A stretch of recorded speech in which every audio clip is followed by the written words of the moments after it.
Welcome to the realm of your favorite horror storyteller. This video contains multiple scary stories. Be sure to watch until the very end.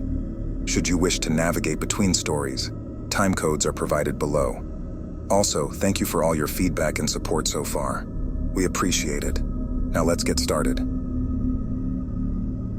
The grandeur of the Cartwright ancestral home was undeniable. With its imposing stone walls, Gothic spires and expansive grounds, it looked like something out of a fairy tale. However, as the Cartwright family soon discovered, not all fairy tales have happy endings. 10-year-old Liam Cartwright was a ball of energy, his youthful exuberance often getting the better of him. When the family decided to move into the old home, handed down through generations, Liam saw it as an opportunity for endless adventures. His parents, Helen and Robert, while appreciative of the home's history, were more focused on restoring it to its former glory. A week into their move, during one of his explorations, Liam ventured into the sprawling attic. Dust motes danced in the beams of sunlight filtering through the cracked windows.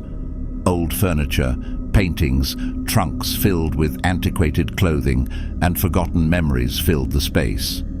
In the far corner, Liam's attention was caught by a small, ornate box. The box itself was a thing of beauty, made of dark mahogany with intricate carvings of what seemed like protective symbols. Curiosity getting the better of him, Liam opened the box. Inside, he found a small wooden figure. It was crudely carved, representing neither man nor beast, but something in between. The base had symbols that matched the box. Without much thought and feeling like he'd found a new toy, Liam pocketed the figure and dashed downstairs, leaving the box behind. That night, as Liam lay in bed, he placed the wooden figure on his bedside table, admiring his new treasure.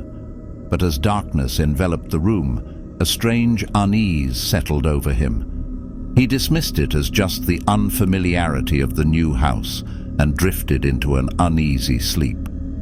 In his dreams, he found himself back in the attic, but it was different, darker, colder. The ornate box he had found earlier was now open, and from it emanated an otherworldly glow. Drawn to it, he reached out, only to be jolted awake by a sharp, cold grip on his wrist. Eyes wide with fear, he realized the wooden figure was no longer on the bedside table. Instead, it stood on his bed, its once rigid form now animated, its carved eyes seeming to bore into Liam's soul. Days turned into nights, but for Liam, the distinctions started to blur. Every evening, as the sun dipped below the horizon and shadows crept into his room, the atmosphere would shift. The once comforting sanctuary of his bedroom became a realm of unpredicted terrors. His nights became restless. The once static wooden figure seemed to gain life when plunged into darkness. It would move on its own, often found at different locations in his room come morning. Sometimes, it would be found hanging upside down from the ceiling, while other times it lurked under Liam's bed, its carved eyes peering out eerily. Whispers plagued the silence of the night.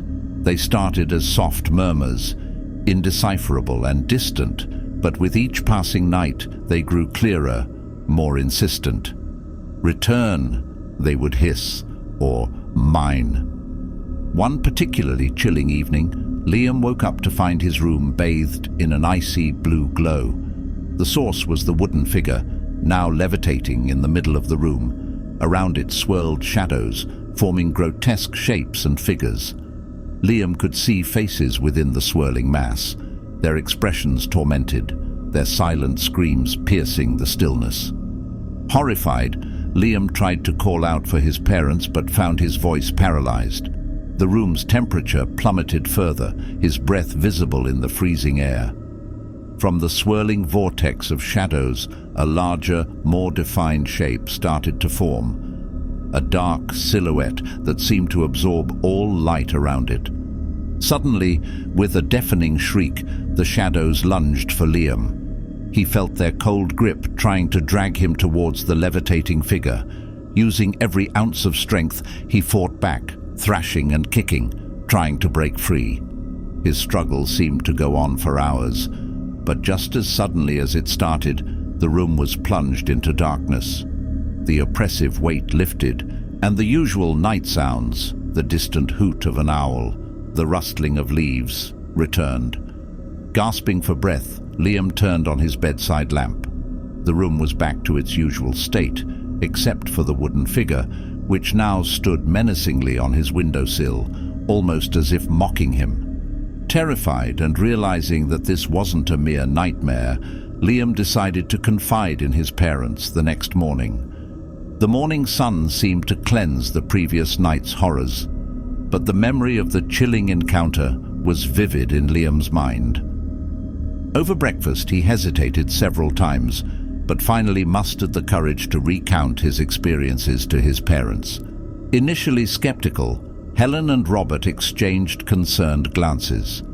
They attributed Liam's tales to his active imagination, but the genuine fear in their son's eyes gave them pause. Not to mention, he showed them the wicked scars on his arms from the previous night's struggle. Helen remembered stories her grandmother used to tell, tales of ancestral legends, curses, and protective rituals. Perhaps there was some truth in them. She decided to consult the oldest member of the Cartwright family, Great Aunt Eleanor, a formidable 90-year-old who was a repository of family lore. A visit was arranged. Eleanor's house, much like the Cartwright ancestral home, was a relic from the past, its walls adorned with old portraits and its air thick with memories. As Liam recounted his story, Eleanor listened intently, her eyes narrowing in concern. "The wooden figure," she murmured. "I remember. It's tied to an old family curse. A malevolent spirit was once bound to that figure by our ancestors. It's been dormant for generations, and I had hoped it would remain so." She recounted a tale from centuries ago when a vengeful demon plagued the Cartwright family. It was a punishment for a grave wrongdoing committed by an ancestor. This demon tormented the family, resulting in misfortunes and deaths, until a powerful ritual bound it to the wooden figure. However, there was a caveat. The figure must remain within its protective box, secured in the family's oldest residence. Removal or separation would weaken the binding, potentially setting the entity free. As Eleanor spoke, realization dawned on Liam. By taking the figure and leaving the box in the attic, he had unwittingly reawakened the ancient evil. Eleanor, sensing the urgency, decided it was time to rebind the demon. But for that, they would need the box.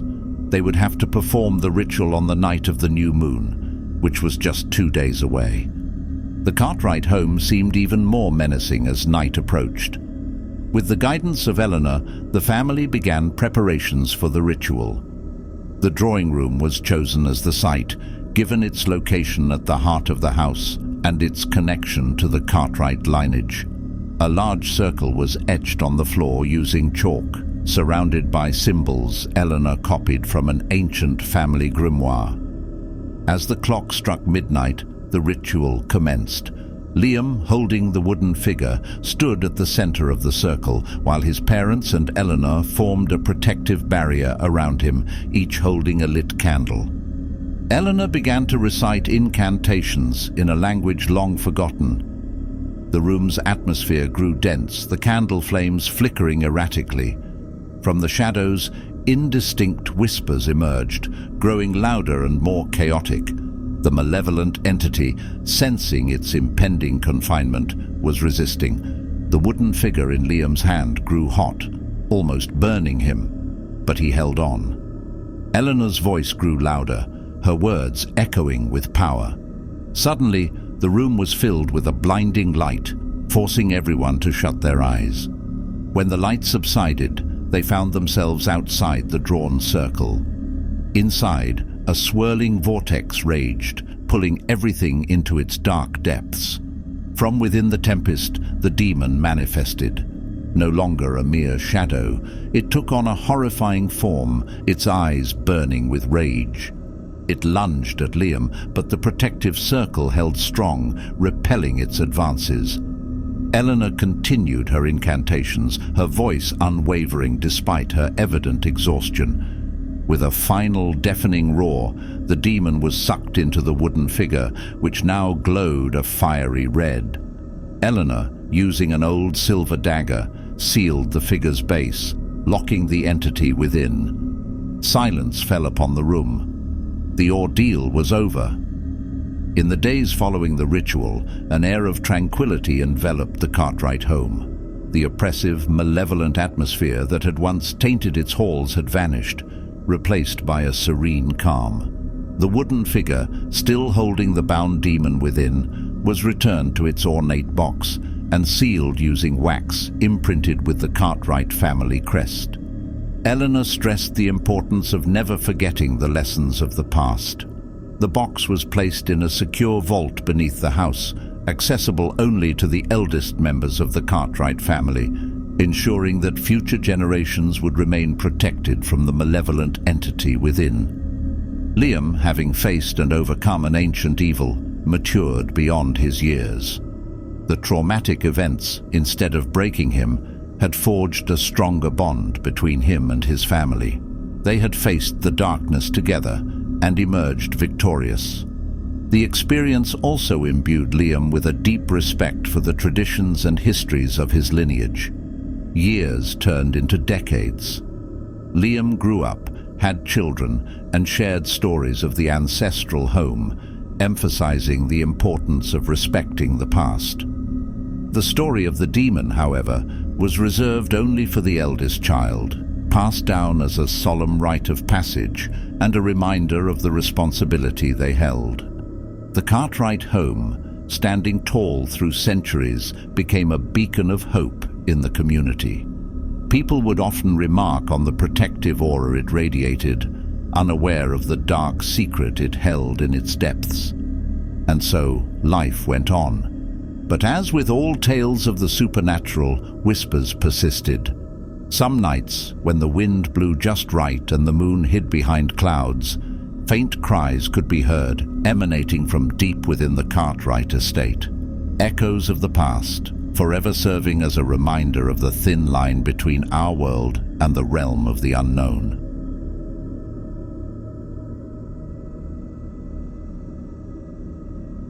The chill of autumn was palpable as Clara Bennett's car wound through the narrow countryside road. Trees, stripped of their leaves, cast gaunt reflections upon puddles formed from recent rains.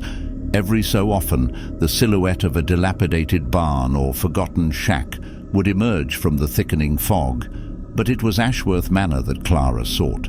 A house burdened by rumors, darkness, and a history begging to be unraveled.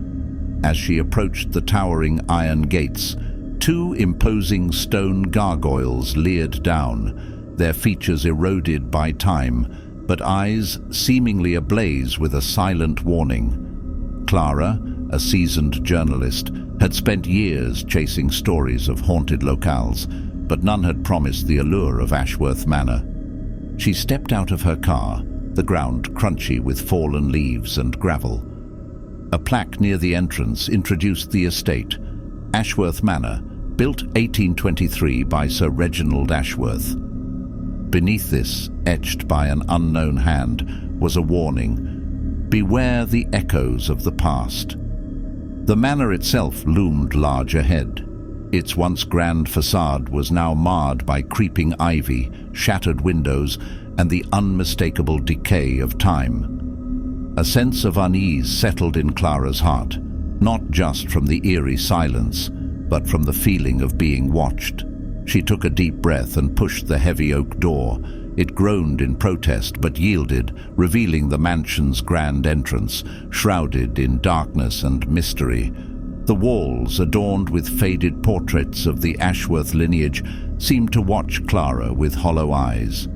The air was thick with dust, and a scent, musty with an underlying hint of lavender. Clara's steps echoed through the vast hall, each footfall awakening the house from its long slumber. The unsettling feeling from before intensified. It felt as though the manor wasn't empty at all. As Clara delved deeper into the heart of the manor, every room seemed to whisper tales of a bygone era. There was the ballroom, where grand chandeliers, now cloaked in cobwebs, had once glittered with the light of 100 candles. Forgotten sheet music lay scattered, and a lone violin, abandoned mid-note, rested on a decaying chair. The room was suffused with an eternal anticipation of a dance that would never again commence. It was in the expansive library, however, that Clara found the most intimate glimpse into the Ashworth's life.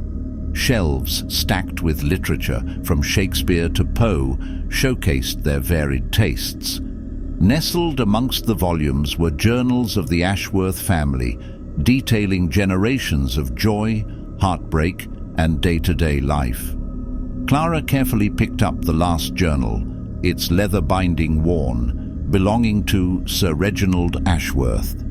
Flipping through pages filled with ink sketches of family life and poetic reflections, Clara began to sense a shift in tone. Midway, Sir Reginald spoke of seeing his deceased wife, Lady Eleanor, wandering the corridors. Her face twisted in an expression of unfathomable sorrow. There were accounts of strange lullabies echoing through the manor, whispered conversations in hushed tones, and Sir Reginald's growing fear for their only child, who, according to the entries, seemed entranced by an unseen presence. The most chilling entry was dated a mere week before Sir Reginald's known death. It read, "Eleanor beckons me, her silhouette dancing in the moonlight. She speaks of our child, of an eternity together. But her eyes, once filled with love, are now pools of darkness. I fear what our house has become, what I may become." A cold draught swept through the room, causing the pages to flutter, drawing Clara's attention to a sketch. It depicted the manor but featured a section she hadn't encountered, a sealed-off wing. The drawing was accompanied by a note, "Do not enter. The past lingers, and the shadows hunger." Determined to uncover the mystery, Clara decided to locate this concealed wing. As she ventured forth, the weight of Ashworth Manor's tragic past bore down on her, a sensation of being drowned in memories not her own. But what frightened her the most were the footprints in the thick dust, tiny like those of a child, leading the way. Following the almost spectral trail of tiny footprints, Clara was led to a desolate part of the mansion. The atmosphere grew colder, the air thicker, as if she was stepping into a place where time had forgotten to tread. Wallpaper, once vibrant with patterns of playful cherubs, now lay faded and peeling. A once gleaming chandelier, now tarnished, hung ominously overhead. The footprints led to an imposing wooden door, its surface marred by deep gouges, as if someone, or something, had tried to claw its way in, or out. Taking a deep breath to steady herself, Clara pushed against the door, which creaked open to reveal the untouched nursery. The room was a chilling juxtaposition of innocence and dread. Antique toys lay scattered, a rocking horse eerily moving back and forth as if recently used. At the room's center was a pristine white crib with mobiles of angels and stars suspended above. But the room's centerpiece was its grand mirror, ornately framed, resting against one wall. And within its reflection, Clara witnessed a chilling scene. The crib, instead of being empty, contained the decomposing form of an infant. Its hollow eyes, filled with longing and despair, stared directly at Clara, reaching out with skeletal hands. Beneath the mirror, in a hand that was clearly Lady Eleanor's, a message was scrawled, "Forever mine, forever ours." Suddenly, the room came alive with ghostly echoes. Lullabies hummed softly in the air, sung by a voice filled with sorrow. Shadows danced, forming the silhouette of a woman, Lady Eleanor, cradling something unseen, her voice alternating between soft crooning and anguished cries. In the reflection, Clara could see the phantom figures of Sir Reginald and Lady Eleanor locked in an eternal dance of despair. Their eyes, filled with tears, pleaded for release. It was evident to Clara that a profound tragedy had taken place in this room, a tragedy that had forever imprisoned the Ashworth family in an unending cycle of grief and regret. The nursery wasn't just a room, it was a prison of memories and lost hope. With every fiber of her being screaming at her to flee, Clara knew she couldn't leave without trying to understand the full story behind the cursed Ashworth lineage, and if possible, finding a way to set these tormented souls free. The haunting lullabies seemed to grow louder, reverberating through the vast halls of Ashworth Manor, pulling Clara inexorably toward the grand staircase. The once magnificent fixture, now coated with layers of dust and age, spiraled upwards into the obsidian void above. Compelled by a force she couldn't resist, Clara began her ascent. As she ascended, every echo of her footsteps was met with a counter-echo, a whispering counterpart from the shadows. Reaching the landing, Clara found herself in a long corridor, lit only by the ethereal glow of the moonlight. The portraits here seemed older, their subjects' gazes filled with a mix of anger and sadness. The loudest of the spectral lullabies drew her to a door at the end of the corridor. Inscribed upon it was a single word, Eleanor. Taking a deep breath, Clara gently pushed the door open. Inside, illuminated by a ghostly light, was Lady Eleanor. However, this wasn't the once beautiful woman depicted in family portraits. This version of Eleanor was a spectre of grief and rage. Her translucent form hovered above a canopied bed, her long hair floating around her like a living thing. In her arms, she cradled the apparition of a baby, singing her sorrow-laden lullaby. Eleanor's gaze, filled with centuries of pain, fixed on Clara. "You should not be here," she hissed. Her voice was a chorus of 100 anguished cries. The room grew colder, and shadows seemed to close in. Mustering courage, Clara spoke, her voice gentle. "Eleanor, I wish to help. Tell me what keeps you bound here." Eleanor's form wavered, torn between hostility and an evident desire to share her story. After an agonizing pause, she began. Eleanor spoke of a forbidden love, a child born out of wedlock, and the immense societal pressure that led her to make a devastating choice, one that cursed the Ashworth line forever. Mid-tale, a scream echoed, followed by a series of loud crashes. Sir Reginald appeared, his ghostly form bearing the marks of a violent end. He was trapped in his final moments, desperately seeking Eleanor and their child. The two spirits, drawn together by their tragic fate, converged in a swirling vortex of emotion, their forms merging and separating in a dance of anguish and regret. Clara realized she was witnessing the eternal replay of the Ashworth family's final tragic night. As the spirits' dance intensified, the very foundations of Ashworth Manor began to tremble. The walls cried tears of sorrow, and the air grew thick with tension. Clara, caught in the tumult, felt an overwhelming tide of emotions: despair, love, anger, regret. Through this maelstrom, she heard the spectral baby's cries growing louder, reverberating through every brick and beam of the house. Determined to end the torment, Clara approached the merged spirits, her voice firm yet compassionate. "Eleanor, Reginald, you must find peace, for yourselves and for your child." Lady Eleanor's spirit, momentarily detaching from the vortex, whispered of a locket, a family heirloom that contained a portrait of the three of them, a symbol of their love and unity. It had been discarded in haste and anger, serving as the linchpin of the curse that bound them.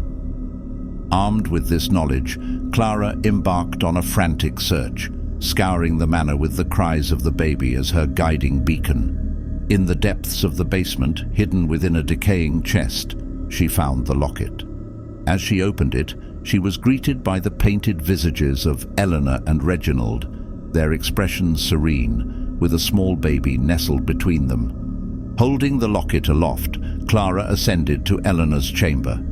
The vortex of spirits swirled more violently, threatening to consume everything. "Look!" Clara cried out, showing them the locket. "Remember your love, the bond that unites you. Let go of the pain." A blinding light enveloped the room as the spirits gazed upon the locket. The baby's cries grew softer, more contented, as the vortex began to dissipate. The anguished dance slowed, morphing into a tender embrace. Before Clara stood the spirits of Eleanor, Reginald, and their child, no longer tormented but peaceful. They nodded in gratitude, their forms beginning to fade, leaving behind a room bathed in the gentle glow of dawn. Exhausted but relieved, Clara clutched the locket to her chest. The haunting of Ashworth Manor had come to an end. The spirits, once bound by tragedy and regret, were now free, united in the afterlife. As Clara left the manor, the sun cast its golden rays, breathing life into the once decrepit structure. The curse was lifted, but the echoes of the past would forever resonate in the hallowed halls of Ashworth Manor.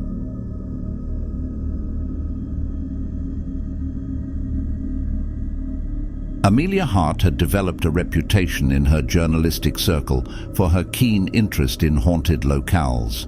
With every article she penned, her readership grew, her followers eager for her immersive tales from places most dared not venture into. However, when she received a lead on Windhaven Asylum, even her editor hesitated before handing over the assignment. "People don't just return unchanged from Windhaven," her editor murmured, looking over his spectacles with a hint of concern in his eyes. But Amelia's intrigue was piqued. The asylum, closed in the mid-20th century, sat on the outskirts of a small town. Local tales abounded of the eerie place, with some claiming to have heard screams echoing on windless nights, while others spoke of seeing ghostly apparitions in the windows.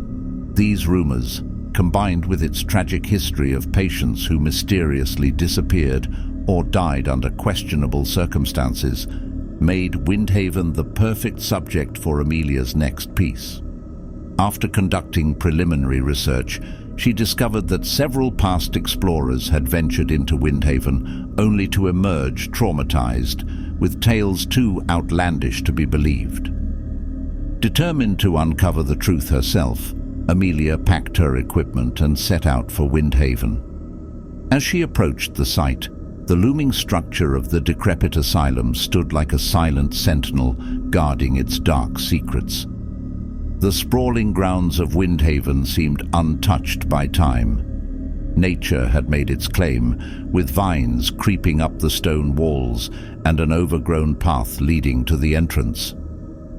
As Amelia's car pulled up to the front, a gust of wind rustled the trees, creating an unsettling symphony of whispers as if the asylum itself was murmuring a greeting, or perhaps a warning. Steeling herself, Amelia approached the main entrance, the grand double doors now weathered and rotting.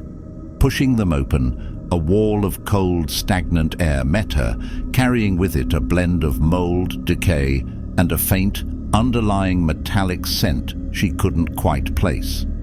The grand lobby, with its cracked marble floors and tattered drapes, spoke of a time when Windhaven was a bustling institution, yet the silence now was almost deafening. Equipped with a flashlight and camera, Amelia began her exploration. Each room told its own silent tale. A communal room with overturned chairs, a treatment room with rusted implements that spoke of outdated and possibly cruel medical practices, and cells, many with their doors eerily ajar.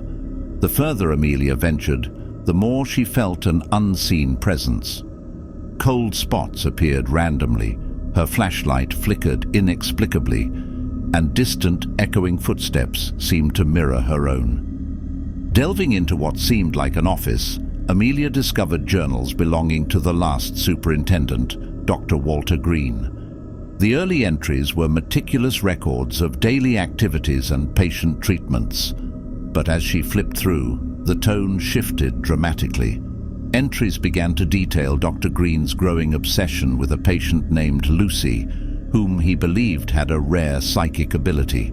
His notes became erratic, filled with scribbled diagrams and incoherent ramblings about the voices and the shadows watching. Amelia's reading was interrupted by a sudden crash from a nearby hallway. Startled, she aimed her flashlight in the direction of the noise. For a split second, she thought she saw the fleeting image of a young woman, her eyes hollow and face contorted in pain, before the apparition vanished. Realizing she was no longer alone, Amelia's journalistic curiosity now mingled with a sense of dread, but she pressed on, drawn deeper into the mysteries of Windhaven Asylum. With each step deeper into Windhaven, Amelia felt time unraveling, the line between the past and present blurring. The once faint whispers grew more pronounced, forming fragmented sentences like broken memories. Guided partly by intuition and the mysterious footprints that sporadically appeared in the layers of dust, she found herself in front of an imposing wooden door that bore a worn, gold-plated sign, Nursery. A sense of foreboding washed over her as she cautiously pushed the door open. What lay within was a stark contrast to the rest of Windhaven. The nursery, though draped in years of neglect, was eerily pristine. Toys from a bygone era lay neatly arranged, and in the center stood a crib covered with a translucent white veil. But it was the room's centerpiece, a large ornate mirror, that drew Amelia's attention. Its surface, surprisingly free of dust, began to ripple like the surface of a pond disturbed by a stone. A reflection emerged, showing the nursery not in its current state, but as it might have appeared decades ago, alive with the giggles of infants and the soft lullabies of nurses. Frozen in place, Amelia watched as the spectral image of a young woman entered the reflection, cradling an infant. The woman, whom Amelia recognized from earlier as the apparition in the hallway, sang a soft, mournful lullaby, her gaze filled with pain and longing. As the lullaby reached its peak, a sudden, ear-piercing scream echoed through the nursery, causing Amelia to drop her flashlight. The room was plunged into darkness, save for the dim light emanating from the mirror. Heart racing, Amelia picked up her flashlight, but as its beam pierced the gloom, it revealed the room to be empty, except for the crib, which now rocked gently back and forth on its own. Drawn in spite of her fear, Amelia approached the crib. Beneath the veil lay a single object, an old, tattered teddy bear with one eye missing. Tied around its neck was a note, written in a hurried scrawl, "Protect him from the shadows."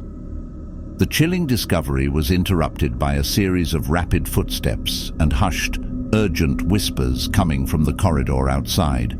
Gripping the teddy bear, Amelia cautiously peered out, only to witness fleeting shadows moving in frenzied patterns as if the very walls of Windhaven were alive. Time lost meaning in the depths of Windhaven. The echoing footsteps that had startled Amelia were now replaced by an unsettling silence, punctuated only by the distant sound of a clock chiming midnight. Determined to unravel the story of Lucy and the mysterious nursery, Amelia made her way to what seemed to be the older wings of the asylum.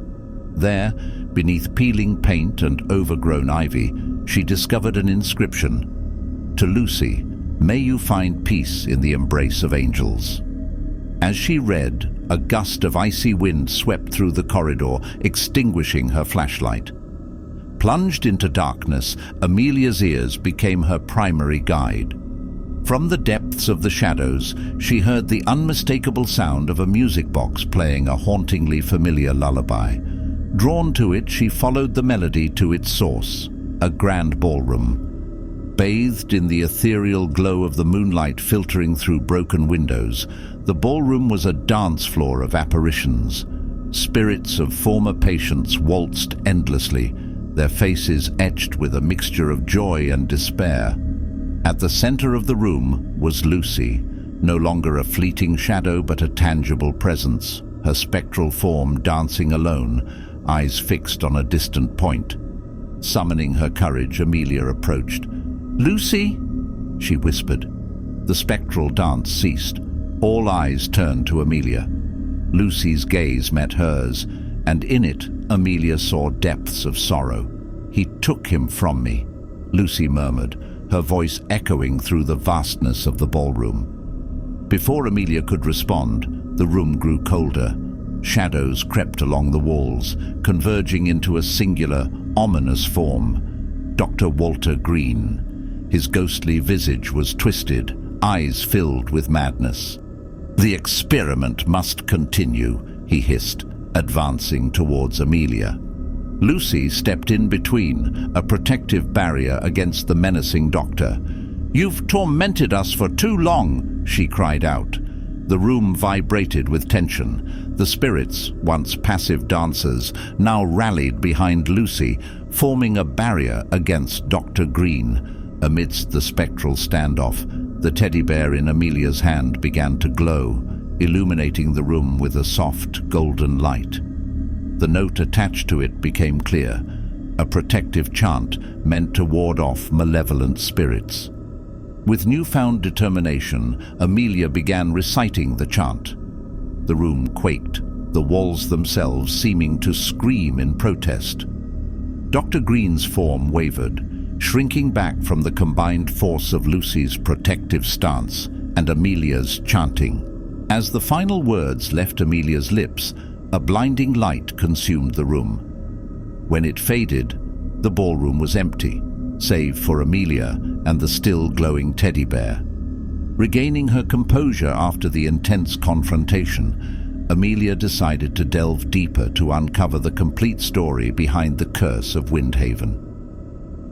Lucy's mention of "he took him from me" resonated in Amelia's mind, and she deduced that the key to breaking the curse lay in reuniting Lucy with her lost child.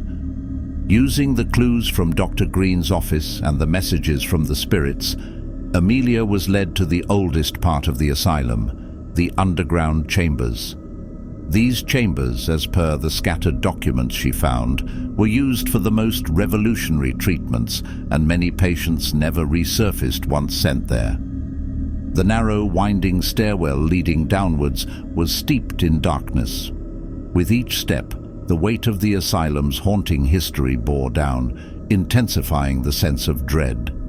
The air grew colder, the suffocating silence broken only by distant, mournful cries. In the depths, Amelia discovered a secluded chamber. Its walls were lined with old medical equipment and chains, but what dominated the room was a solitary crib, similar to the one in the nursery, but this one was surrounded by protective symbols. Resting inside was another teddy bear, identical to the one she found but in pristine condition. As Amelia approached, an overwhelming sadness filled the room, and she heard Lucy's voice softly whisper, "My child." Suddenly the room's temperature plummeted. Amelia, turning slowly, was met with the horrifying sight of tormented spirits, patients who had suffered at the hands of Dr. Green's experiments. Their forms twisted in agony, they moved towards her, their intentions unclear. But leading them was the now familiar menacing presence of Dr. Green, his malevolent gaze fixed on the teddy bear. A standoff ensued, the room charged with supernatural tension. Just as the spirits were about to close in, a radiant light emerged from the crib, and the spectral form of an infant rose, its tiny hand reaching out to Amelia. The child's innocent aura seemed to repel the malevolent entities, pushing them back. Dr. Green's form contorted in rage, but the combined luminance of mother and child began to diminish his presence. Amelia, acting on instinct, placed the two teddy bears side by side in the crib. As she did, the room was filled with a blinding light, and a sound, like a harmonious choir, resonated. When the light subsided, Amelia found herself alone in the chamber. The crib was empty, the chains on the walls had disappeared, and an atmosphere of peace pervaded. Exiting the chambers, Windhaven Asylum felt transformed. The oppressive weight was lifted, replaced by a serene calm. As Amelia left the grounds, she glimpsed the ethereal forms of Lucy and her child in the distance, their figures bathed in a golden glow, finally reunited. Amelia had not only uncovered the tragic history of Windhaven, but had played a pivotal role in setting restless spirits free. Well, there you have it, folks. A tale that might just keep you up tonight. If you dare to hear more stories that go bump in the night, you know what to do. Hit that subscribe button and ring the notification bell so you won't miss out on any of our haunting adventures. Give this video a thumbs up if it sent a chill down your spine, and share it with those who could use a little scare. Remember, some stories are just tales, while others, well, let's just say you might want to keep that nightlight on. See you in the next video if you dare. Until then, sweet nightmares.